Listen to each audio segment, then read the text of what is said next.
Hi hello all. അപ്പോൾ നമ്മുടെ public exam ഇങ്ങ് എത്തി. അപ്പോൾ ഇനി എക്സാം അടുത്ത് വരുമ്പോൾ നമ്മൾ പഠിക്കുന്ന രീതികളൊക്കെ കുറച്ച് ഡിഫറെൻ്റ് ആക്കണം അല്ലേ. അപ്പോൾ നമ്മൾ ഓൾറെഡി നിങ്ങൾ ഷോർട്സ് ഒക്കെ കണ്ടിട്ടുണ്ടായിരിക്കും, അതായത് ഓരോ ചാപ്റ്റേഴ്സിൻ്റെയും വെയിറ്റേജ് എത്ര വരും എന്നല്ല. അപ്പോൾ ആ വെയിറ്റേജ് അനുസരിച്ച് നമ്മൾ ഇനി കൂടുതൽ ഫോക്കസ് ചെയ്തുകൊണ്ട് പഠിക്കണം. അപ്പോൾ ഏത് ചാപ്റ്ററിലാണോ കൂടുതൽ വെയിറ്റേജ് വരുന്നത് ആ ചാപ്റ്റർ ആദ്യം പഠിക്കണം അല്ലേ. അപ്പോൾ അതുപോലെ നിങ്ങളുടെ സ്റ്റാറ്റിസ്റ്റിക്സിൽ +1 സ്റ്റാറ്റിസ്റ്റിക്സിൽ നിങ്ങൾക്ക് ഏറ്റവും കൂടുതൽ വെയിറ്റേജ് വരുന്ന 2 ചാപ്റ്റേഴ്സ് വരുന്നുണ്ട്. അതിൽ ഒന്നെന്ന് പറയുന്നത് പ്രസൻറ്റേഷൻ ഓഫ് ഡേറ്റയാണ്. എന്താണ് പ്രസൻറ്റേഷൻ ഓഫ് ഡേറ്റ? അപ്പോൾ ഈ ഒരു ചാപ്റ്ററിലെ കാര്യങ്ങൾ നിങ്ങൾ കൃത്യമായിട്ട് പഠിക്കണം. മോസ്റ്റ്ലി എക്സാമിന് എപ്പോഴും 8 മാർക്കിൻ്റെ ക്വസ്റ്റ്യൻ ഒക്കെ വരുന്ന ഒരു ഏരിയയാണ് പ്രസൻറ്റേഷൻ ഓഫ് ഡേറ്റ എന്ന് പറയുന്നത്. അപ്പോൾ ഇതിൻ്റെ ഒരു മൊത്തത്തിലൊരു ഷോർട്ടായിട്ട് ഒരു 1 ഷോട്ട് വീഡിയോ ആണ് നിങ്ങളിപ്പോൾ ഈ കണ്ടുകൊണ്ടിരിക്കുന്നത്. ഈ ഒരു വീഡിയോയിൽ ഹോൾ ചാപ്റ്ററിൽ എന്തൊക്കെയാണ് നിങ്ങൾക്ക് പഠിക്കാനുള്ളതെന്ന് നമ്മൾ ഡിസ്കസ് ചെയ്യുന്നതായിരിക്കും. ഓക്കെ, അപ്പം പ്രസൻറ്റേഷൻ ഓഫ് ഡേറ്റ എന്ന് പറയുമ്പോൾ അതിൽ മെയിൻലി നമുക്ക് വരുന്നത് textual presentation, diagrammatic presentation and tabular presentation. ഈ പറയുന്ന 3 ടൈപ്സ് ഓഫ് പ്രസൻറ്റേഷൻസും നമുക്ക് വരുന്നുണ്ട്. എന്തൊക്കെയാണ്? ടെക്സ്ച്വൽ ആയിട്ടുള്ള പ്രസൻറ്റേഷൻ ഉണ്ട്, ഡയഗ്രമാറ്റിക് ഉണ്ട്, ടാബുലർ ഉണ്ട്. ഇതിൽ ടെക്സ്ച്വൽ പ്രസൻറ്റേഷൻ എന്ന് പറയുമ്പോൾ അതിൽ പ്രത്യേകിച്ച് കാര്യമായിട്ടൊന്നുമില്ല. നമ്മൾ ഡീറ്റെയിൽഡ് ആയിട്ട് ഡിസ്ക്രിപ്റ്റീവ് ആയിട്ടൊക്കെ എഴുതി നമ്മൾ പ്രസൻറ്റ് ചെയ്യുന്നതിന് നമ്മൾ ടെക്സ്ച്വൽ പ്രസൻറ്റേഷൻ എന്ന് പറയുന്നത് അത് അത്രയേ ഉള്ളൂ. ഇനി ഈ വരുന്ന ഡയഗ്രമാറ്റിക് പ്രസൻറ്റേഷനും അതുപോലെ തന്നെ ടാബുലർ പ്രസൻറ്റേഷനുമാണ് എന്ത് നമുക്ക് ഈ ഒരു ഹോൾ ചാപ്റ്ററിൽ മെയിൻലി പഠിക്കാനായിട്ടുള്ളത് അല്ലേ.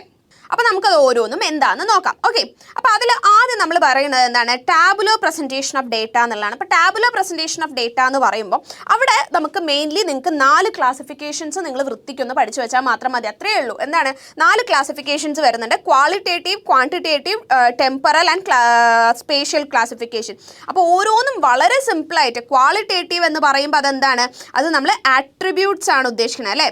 ബേസിക് ആയിട്ടുള്ള ആട്രിബ്യൂട്ട്സ് വെച്ചിട്ട് നമ്മൾ പറയാം. ഫോർ എക്സാമ്പിൾ ജെൻഡർ നമ്മൾ പറയാണ്, നാഷണാലിറ്റി നമ്മൾ പറയണം. അപ്പോൾ അതിൻ്റെ എക്സാമ്പിൾസും പഠിച്ചു വെക്കുക, അതെന്താണെന്നുള്ളതും അറിഞ്ഞിരിക്കുക. അതിന് അടുത്തത് ക്വാണ്ടിറ്റേറ്റീവ് എന്ന് പറഞ്ഞാൽ എന്താണ്? ക്വാണ്ടിറ്റേറ്റീവ് പ്രസൻറ്റേഷൻ എന്ന് പറഞ്ഞു കഴിഞ്ഞാൽ അവിടെ എന്താ ഉദ്ദേശിക്കുന്നത്? ക്വാണ്ടിറ്റേറ്റീവ് എന്ന് പറഞ്ഞു കഴിഞ്ഞാൽ അവിടെ നമ്മൾ ന്യൂമറിക്കൽ ഡേറ്റാസ് ആണ് അവിടെ വരുന്നത്. അതായത് ക്യാരക്ടറിസ്റ്റിക്സ് നമ്മൾ ന്യൂമറിക്കൽ ആയിട്ടുള്ള ഡേറ്റാസ് വെച്ചിട്ടാണ് ക്വാണ്ടിറ്റേറ്റീവ് പറയുന്നത്.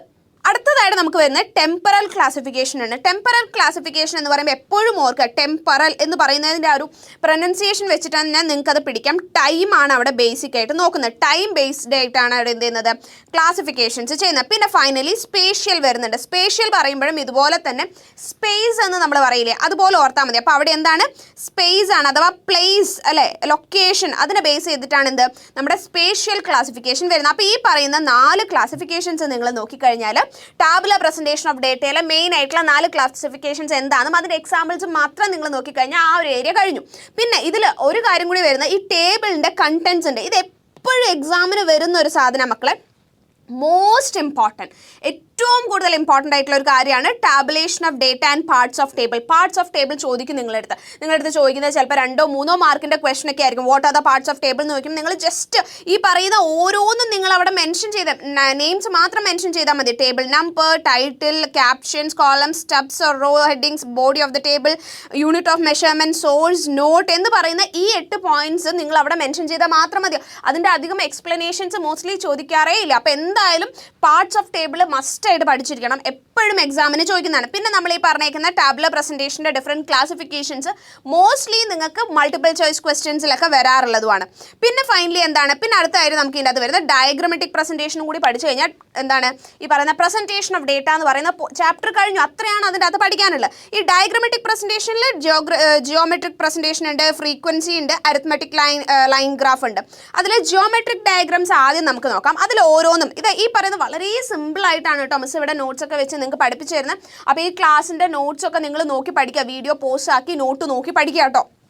അപ്പോൾ ഇവിടെ ജിയോമെട്രിക് ഡയഗ്രാം എന്ന് പറയുമ്പോൾ അത് മെയിൻലി എന്താണ്? ബാർ ഡയഗ്രവും പിന്നെ എന്താണ്? Pi diagram. ഇത് രണ്ടുമാണ്. Bar diagram and pi diagram ആണ് എന്ത് ജിയോമെട്രിക് ഡയഗ്രത്തിൽ വരുന്നത്. ജിയോമെട്രിക് ഡയഗ്രാം എന്ന് പറയുമ്പോൾ രണ്ട് കാര്യങ്ങളാണ്, bar diagram and pi diagram. അതിൽ ബാർ ഡയഗ്രാം എന്ന് പറയുന്നതിനെ നമ്മൾ വീണ്ടും ക്ലാസിഫൈ ചെയ്യുന്നുണ്ട്. Simple bar diagram, multiple bar diagram, അതുപോലെ തന്നെ കോമ്പണന്റ് ബാർ ഡയഗ്രാം എന്ന് പറഞ്ഞിട്ട്. അപ്പോൾ ഈ 3 എണ്ണം എന്ന് പറയുന്നത് എന്താണ്? നമ്മുടെ ബാർ ഡയഗ്രത്തിൻ്റെ ക്ലാസിഫിക്കേഷൻസ് ആണ്.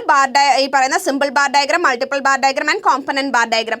ഇതിനെയൊക്കെ ബേസ് ചെയ്ത് നിങ്ങൾക്ക് മോസ്റ്റ്ലി മൾട്ടിപ്പിൾ ചോയ്സ് ക്വസ്റ്റ്യൻസിൽ വരാറുണ്ട് ക്വസ്റ്റ്യൻസ്. പിന്നെ ഇത് ഓരോന്നും വരയ്ക്കാനായിട്ട് ജസ്റ്റ് ഒരു നോർമലി ഒരു ബാർ ഡയഗ്രാം എങ്ങനെ വരയ്ക്കുക എന്നുള്ളത് നിങ്ങൾ അറിഞ്ഞിരിക്കുക എന്നുള്ളതാണ് കേട്ടോ. അപ്പോൾ പ്രസന്റേഷൻ ഓഫ് ഡേറ്റയിൽ ബാർ ഡയഗ്രാം വളരെ റെയർ ആയിട്ട് ചോദിക്കാറില്ല, എന്നാൽ പോലും അത് എങ്ങനെയാണെന്നുള്ളത് അറിഞ്ഞിരിക്കുക. തിയറി വൈസ് ആയിട്ട് ഇത് മൾട്ടിപ്പിൾ ചോയ്സ് ക്വസ്റ്റ്യൻസിൽ മോസ്റ്റ്ലി കാണാറുണ്ട്. അപ്പം ബാർ ഡയഗ്രാം അല്ലെങ്കിൽ മൾട്ടിപ്പിൾ ചോയ്സ് ക്വസ്റ്റ്യൻസ് മാത്രമല്ല അതിൻ്റെ കൂടെ 2 മാർക്സിൻ്റെ ക്വസ്റ്റ്യൻസ് 3 മാർക്സിൻ്റെ ക്വസ്റ്റ്യൻസിലൊക്കെ വരാം. അപ്പോൾ ബാർ ഡയഗ്രാം എന്ന് പറയുമ്പോൾ it comprises of group of equi spaced and equi width rectangles ആണ്. എന്താണ് ഇക്വി സ്പേസ്ഡ് ആണ്, ഈക്വൽ സ്പേസ്ഡ് ആയിട്ടും ഈക്വൽ വിഡ്ത്ത് ആയിട്ടുള്ള റെക്ടാങ്കുലർ ബാർസ് ആണ് ഇതിൻ്റെ അകത്ത് വരുന്നത്. And height or length of the bar reads the magnitude of ഡേറ്റയുടെ മാഗ്നിറ്റ്യൂഡ് നമുക്ക് മനസ്സിലാകുന്ന നമ്മുടെ ബാറിൻ്റെ ഹൈറ്റ് എത്രയാണ് അല്ലെങ്കിൽ അതിൻ്റെ ആ ഒരു ലെങ്ത് രണ്ടും ഒന്ന് തന്നെയാണ്, ഹൈറ്റ് എത്രയാണെന്നുള്ളത് വെച്ചിട്ടാണ്. And bar diagrams R suitable for frequency type and non frequency type variables. ഇത് രണ്ടിനും എന്താണ് ബാർ ഡയഗ്രാംസ് സ്യൂട്ടബിൾ ആണ്. പിന്നെ മൾട്ടിപ്പിൾ ബാർ ഡയഗ്രാം വരുന്നത്. അപ്പോൾ സിമ്പിൾ ബാർ ഡയഗ്രാം പിന്നെ multiple bar diagram. Multiple bar diagram എന്ന് പറയുന്നത് എപ്പോഴും കമ്പാരിസന് വേണ്ടി യൂസ് ചെയ്യുന്നത് എന്തെന്ന് ചോദിച്ചു കഴിഞ്ഞാൽ അത് ഈ മൾട്ടിപ്പിൾ ബാർ ഡയഗ്രാംസ് ഒക്കെ മോസ്റ്റ്ലി എന്താണ് കമ്പാരിസൺ ചെയ്യാൻ വേണ്ടി യൂസ് ചെയ്യുന്നതാണ്. കമ്പയറിംഗ് 2 സെറ്റ്സ് ആണ് അവിടെ യൂസ് ചെയ്യുന്നത്. പിന്നെ ഇവിടെ എന്ന് പറഞ്ഞു കഴിഞ്ഞാൽ multiple bar diagrams are used to represent 2 or more variables. 2 അതിലധികമോ, മൾട്ടിപ്പിൾ എന്ന് പറയുമ്പോൾ 2 അതിലധികമോ വേരിയബിൾസിനെ നമ്മൾ എന്ത് ചെയ്യുന്നുണ്ട് മൾട്ടിപ്പിൾ ബാർ ഡയഗ്രാംസിൽ കാണിക്കുന്നത്. അതായത് ഒരൊറ്റ ബാറിൽ തന്നെ 2, 3 എലമെന്റ്സ് അതിൻ്റെ അകത്ത് വരുന്നതായിരിക്കും. പിന്നെ കോമ്പണന്റ് ബാർ ഡയഗ്രാംസ് വരുന്നുണ്ട്. കോമ്പണന്റ് ബാർ ഡയഗ്രാംസ് എന്ന് പറഞ്ഞു കഴിഞ്ഞാൽ അതിനെ സബ് ഡയഗ്രാംസ് എന്നും പറയാം. അതാണ് മൾട്ടിപ്പിൾ ചോയ്സ് ക്വസ്റ്റ്യൻസിൽ വരാൻ പോകുന്ന ഒരു കാര്യം. സബ് ഡയഗ്രാം അല്ലെങ്കിൽ സബ് ഡിവൈഡഡ് ഡയഗ്രാംസ് എന്നൊക്കെ കോമ്പണന്റ് ബാർ ഡയഗ്രാംസിനെ പറയും. They are very useful in comparing the sizes of different component parts. അതായത് ഒരു സിംഗിൾ സാധനത്തിൻ്റെ തന്നെ ഡിഫറെൻറ്റ് കോമ്പണൻസിനെ കാണിക്കാനായിട്ട് അത് നമ്മളെ ഹെൽപ്പ് ചെയ്യുന്നുണ്ട് കോമ്പണന്റ് ബാർ ഡയഗ്രാം എന്ന് പറയുന്നത്. Okay, and also for throwing light on the relationship among these integral parts. ഈ പറയുന്ന ഡിഫറെൻറ്റ് കോമ്പണൻസിൻ്റെ ഇടയിലുള്ള ഒരു റിലേഷൻഷിപ്പ് ഒക്കെ നമുക്ക് അതിൽ മനസ്സിലാവും. ഓരോന്നും എത്ര വരുന്നു എന്നുള്ളതൊക്കെ കോമ്പണന്റ് ബാർ ഡയഗ്രത്തിൽ വരും, മനസ്സിലാവും. പിന്നെ ഫൈനലി എന്താണ് നമുക്ക് ഈ പറയുന്നതിൽ പൈ ഡയഗ്രാം ആണ് ഫൈനലി അടുത്തതായിട്ട് വരുന്നത്. പൈ ഡയഗ്രാം എന്ന് പറഞ്ഞു കഴിഞ്ഞാൽ അതെന്താണ്, അതൊരു കോമ്പണന്റ് ഡയഗ്രാം തന്നെയാണ്. എന്താണ് നമ്മുടെ കോമ്പണന്റ് ബാർ ഡയഗ്രാം പോലെ തന്നെ ഒരു കോമ്പണന്റ് ഡയഗ്രാം ആണ് എന്ത് പൈ ഡയഗ്രാം. അപ്പോൾ പൈ ഡയഗ്രത്തിന് എപ്പോഴും എന്തുമായിട്ടാണ് റിലേറ്റ് ചെയ്യേണ്ടത് കോമ്പണന്റ് ബാർ ഡയഗ്രാം ആയിട്ടാണ്. അപ്പോൾ ഇവിടെ ബാർ ഡയഗ്രാം അല്ല, ബാർസ് അല്ല, പകരം നമ്മൾ സർക്കിൾ ആണ് എന്ന് മാത്രമേ വ്യത്യാസമുള്ളൂ. ബാർ അല്ല, പകരം എന്താണ് സർക്കിൾ ആണ്. And the data represented by a component bar diagram can also be represented equally well by a pie chart. അതായത് നമ്മൾ ഈ പറയുന്ന കോമ്പണന്റ് ബാർ ഡയഗ്രാം ഇവിടെ പറഞ്ഞില്ലേ, ഈ കോമ്പണന്റ് ബാർ ഡയഗ്രത്തിൽ നമ്മൾ യൂസ് ചെയ്യുന്നത് കോമ്പണന്റ് ബാർ ഡയഗ്രാം യൂസ് ചെയ്ത് നമ്മൾ വരയ്ക്കുന്ന എല്ലാ ഗ്രാഫുകളും നമുക്കത് അതേ ഡേറ്റാസിനെ നമുക്ക് പൈ ഡയഗ്രാം ആ ഒരു സർക്കിളിലേക്ക് ആക്കിയിട്ടും വരയ്ക്കാൻ സാധിക്കും എന്നാണ് പറയുന്നത്. ഓക്കെ, അപ്പോൾ ഇവിടെ എന്തൊക്കെയാണ് പിന്നെ വരുന്നത്, അതുപോലെ the only requirement being that absolute values of the component have to be converted into percentages before they can be used for a pie diagram. Pie ഡയഗ്രത്തിലേക്ക് ആക്കുമ്പോൾ നമുക്ക് വരുന്നൊരു വ്യത്യാസം, കോമ്പണന്റ് ബാർ ഡയഗ്രത്തിന് യൂസ് ചെയ്യുന്ന എല്ലാ ഡേറ്റാസും വെച്ചിട്ട് നമുക്ക് പൈ ഡയഗ്രാം ഉണ്ടാക്കാമെന്ന് പറഞ്ഞു. അതിലുള്ളൊരു വ്യത്യാസം എന്ന് പറയുന്ന ഡേറ്റാസ് ഒക്കെ നമുക്ക് പെർസെൻറ്റേജിലേക്ക് മാറ്റണം അല്ലേ. നമുക്കറിയാലോ, പ്രോബ്ലം വൈസ് നോക്കുമ്പോൾ പെർസെൻറ്റേജിലേക്ക് മാറ്റിയിട്ട് അത് ചെയ്യേണ്ട ആവശ്യമുണ്ട്. ഓക്കെ, പിന്നെ അതിനുശേഷം അപ്പോൾ അത്രയുമാണ് എന്താ നമ്മുടെ ജിയോമെട്രിക് ഡയഗ്രാംസ് വരുന്നത്. ഇനി അടുത്തത് ഫ്രീക്വൻസി ഡയഗ്രാംസ് ആണ്. അപ്പോൾ ജിയോമെട്രിക് ഡയഗ്രാംസിൽ നിങ്ങൾ ഓർക്കുക പൈ ഡയഗ്രാം എന്താണ് പ്രോബ്ലം വരും. ഓക്കെ, പൈ ഡയഗ്രത്തിൻ്റെ പ്രോബ്ലം വരും. പ്രോബ്ലംസിൻ്റെ പല വീഡിയോസും ഓൾറെഡി നമ്മുടെ ചാനലുണ്ട്, ഇനി നമ്മൾ ചെയ്യുന്നതായിരിക്കും കേട്ടോ. ഓക്കെ, അപ്പോൾ പൈ ഡയഗ്രത്തിൻ്റെ പ്രോബ്ലം വരും, ഓർത്ത് വെക്കുക, മോസ്റ്റ്ലി വരാൻ ചാൻസ് ഉണ്ട്. പിന്നെ ഫ്രീക്വൻസി ഡയഗ്രാംസ് എന്ന് പറയുമ്പോൾ frequency diagrams like histogram, frequency polygon, frequency curve, ogives ഒക്കെ ഉണ്ടല്ലേ. അപ്പോൾ ഇതിൽ എന്താണ് ഈ പറയുന്നതൊക്കെ ഫ്രീക്വൻസി അപ്പോൾ നിങ്ങൾ മോസ്റ്റ്ലി ശ്രദ്ധിക്കുക, മോസ്റ്റ്ലി നിങ്ങൾക്ക് പ്രോബ്ലംസ് വരെ ഫ്രീക്വൻസി ഡയഗ്രാംസ് ആണ് ഏറ്റവും കൂടുതൽ. ബാർ ഡയഗ്രാംസിൻ്റെ കാര്യം നമ്മൾ പറയുന്ന സമയത്ത് അവിടെ പൈ ഡയഗ്രാം മാത്രമാണ് മോസ്റ്റ്ലി ചോദിച്ചു കണ്ടിട്ടുള്ളൂ. പ്രോബ്ലം അല്ലാതെ പ്രോബ്ലംസ് കൂടുതലും വരെ ഫ്രീക്വൻസി ഡയഗ്രാംസിലാണ്. അതിൽ ഫസ്റ്റ് ഹിസ്റ്റോഗ്രാം എന്ന് പറഞ്ഞു കഴിഞ്ഞാൽ എപ്പോഴും മൾട്ടിപ്പിൾ ചോയ്സ് ക്വസ്റ്റ്യൻസ് ഇടാനായിട്ട് ഈ ക്വസ്റ്റ്യൻസ് ഇടുന്ന ആൾക്കാർക്ക് എന്താണ് ഏറ്റവും ഫേവറേറ്റ് ആണ് ഹിസ്റ്റോഗ്രാം.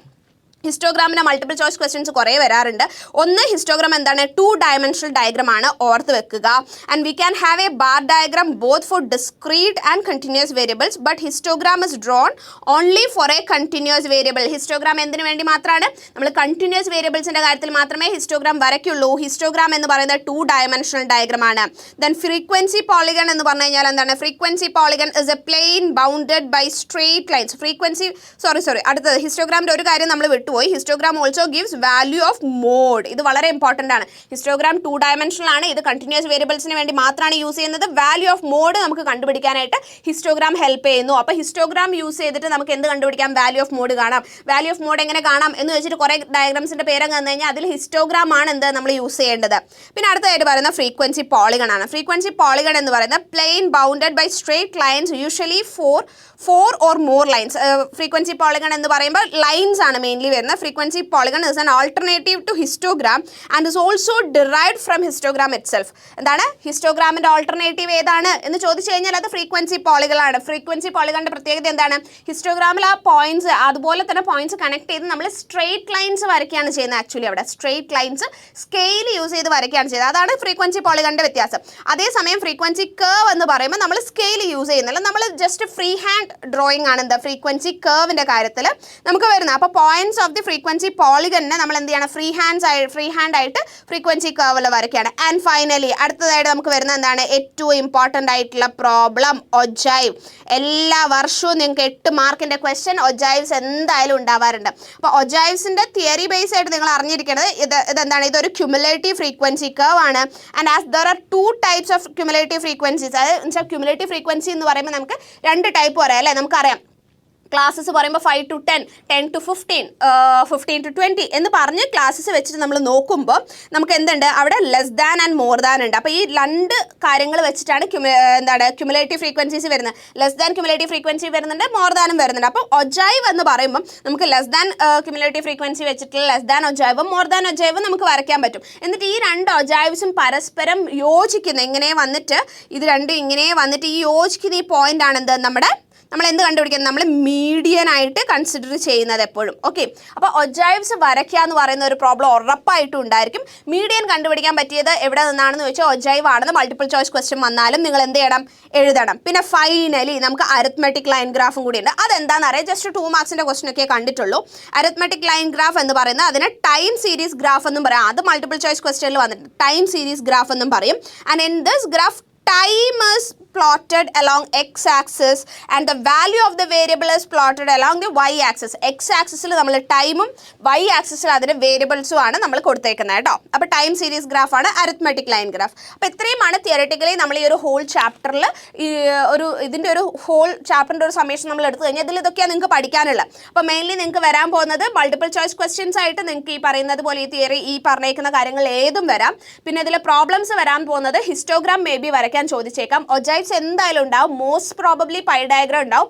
ബാർ ഡയഗ്രം 2 മാർക്സിന് ഏതോ ഒരു വർഷത്തിൽ നിങ്ങൾക്ക് ചോദിച്ചിട്ടുണ്ട്. വളരെ റെയർ ആയിട്ട് ചോദിച്ച് കണ്ടിട്ടുണ്ട് ബാർ ഡയഗ്രാം. ഓക്കെ, അപ്പോൾ കുറച്ച് ക്വസ്റ്റ്യൻസ് ഞാൻ കാണിച്ചു തരാം. ഇതുപോലെ പ്രീവിയസ് ഇയറിൽ നിങ്ങൾക്ക് റിപ്പീറ്റഡ്ലി വന്നിട്ടുള്ള ചില ക്വസ്റ്റ്യൻസ് ഞാൻ കാണിച്ചു തരാം. എന്താണ് അത്? Parts of statistical table. ആ ടേബിളിൻ്റെ പാർട്സ് എന്തൊക്കെയാണെന്ന് ചോദിച്ചിട്ടുണ്ട്. പൈ ഡയഗ്രാം എന്താണെന്ന് തിയററ്റിക്കലി 2 മാർക്സിൻ്റെ ക്വസ്റ്റ്യൻസ് ആണ് കേട്ടോ ഇതൊക്കെ. അതുപോലെ തന്നെ പിന്നെ എന്തുണ്ട്? Match the items. ഇത് തമ്മിലും പരസ്പരം മാച്ച് ചെയ്യാനായിട്ട് ഇന്ന് ഇപ്പം ഞാൻ പഠിപ്പിച്ച ക്ലാസ് വെച്ചിട്ട് നിങ്ങളിത് ചെയ്യേണ്ടതാണ് കേട്ടോ. നിങ്ങളൊന്ന് ഇത് ചെയ്ത് നോക്കുക. നിങ്ങൾ വീഡിയോ ഒന്ന് പോസ്റ്റ് ആക്കിയിട്ട് ഇതിൻ്റെ ഒരു സ്ക്രീൻഷോട്ട് എടുക്കുക കേട്ടോ. ഓക്കെ, പിന്നെ അതുപോലെ തന്നെ എന്താണ്? അതുപോലെ മറ്റൊരു ഇത്തവണ നിങ്ങളുടെ എക്സാമിന് വന്നിട്ടുള്ളതാണ് എന്ത്? ഈ പറയണത്. ഇതും ഞാൻ ഇന്ന് പഠിപ്പിച്ച് തന്ന് വെച്ചിട്ട് ചെയ്യാം. അപ്പോൾ നിങ്ങൾ നോക്കിയേ സെയിം കൈൻഡ് ഓഫ് ക്വസ്റ്റ്യൻസ് വീണ്ടും ചോദിച്ചുകൊണ്ടിരിക്കുക വരെ അല്ലേ?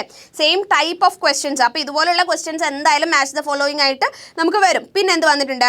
ബാർ ഡയഗ്രാം വരയ്ക്കുക. ഇത് 2 മാർക്സിന് ഒരു വട്ടം ചോദിച്ചാൽ ജസ്റ്റ് ബാർ ഡയഗ്രാം 2 അല്ല 3 മാർക്സിന് ചോദിച്ചാൽ ജസ്റ്റ് ഒരു ബാർ ഡയഗ്രാം നിങ്ങൾ വരയ്ക്കാനേ അവിടെ പറയുന്നുള്ളൂ, സിമ്പിളായിട്ട്. പിന്നെ പൈ ചാർട്ട് വരയ്ക്കാൻ പറയാം. പൈ ചാർട്ട് വരയ്ക്കാൻ പറയുമ്പോൾ എന്താണ്? നമുക്ക് ഓൾറെഡി പെർസെൻറ്റേജിൽ തന്നിട്ടുള്ള ഡേറ്റാസ് ഉണ്ടെങ്കിൽ നിങ്ങൾ ഡയറക്റ്റ്ലി അത് വരയ്ക്കാനേ നിങ്ങൾക്ക് പണിയുള്ളൂ അല്ലേ? നിങ്ങൾക്ക് ഡിഗ്രി ആക്കിയിട്ട് നിങ്ങൾ അതങ്ങ് വരയ്ക്കണം എന്നേ ഉള്ളൂ. ഇനി അല്ല നിങ്ങൾക്ക് നമ്പേഴ്സിലൊക്കെയാണ് തന്നതെന്ന് വെച്ചാൽ അതിനെ നിങ്ങൾ പെർസെൻറ്റേജ് ആക്കാനായിട്ടുള്ള കാര്യം കൂടി അവിടെ ചെയ്യണം കേട്ടോ. അത് മറക്കരുത്. ഓക്കെ, പിന്നെന്താണ്? പിന്നെ ഒജൈവ്സ് വരയ്ക്കുക. ഇത് ഏറ്റവും ഇമ്പോർട്ടൻറ്റ്. മോസ്റ്റ്ലി എന്തായാലും നിങ്ങൾക്ക് 8 മാർക്കിൻ്റെ ക്വസ്റ്റ്യൻസിൽ ഒരെണ്ണം ഒജൈവ് ആയിരിക്കും എന്നുള്ളത് 101% നമുക്ക് ഉറപ്പായിട്ട് വേണമെങ്കിൽ പറയാൻ സാധിക്കും, ഇതുവരെയുള്ള ഒരു പാറ്റേൺ വെച്ചിട്ട് കേട്ടോ. അപ്പോൾ അത്രയും മനസ്സിലാക്കി ഈ ഒരു ചാപ്റ്റർ നല്ലപോലെ പഠിക്കുക. എക്സാമിന് ഏറ്റവും കൂടുതൽ വെയിറ്റേജ് വരുന്ന എന്നാലൊട്ട് ഏറ്റവും സിമ്പിൾ ആയിട്ടുള്ള ഒരു ചാപ്റ്ററാണ്. അപ്പോൾ അതിന് ആ ഒരു ഇമ്പോർട്ടൻസ് കൊടുത്ത് നിങ്ങൾ ഈസി ആയിട്ട് പെട്ടെന്ന് പഠിച്ചു തീർക്കുക കേട്ടോ. ഓക്കെ, അപ്പോൾ ബാക്കിയുള്ള കാര്യങ്ങളായിട്ട് നമ്മൾ വീണ്ടും വരുന്നതായിരിക്കും. അതുവരേക്കും ബൈ, താങ്ക് യു.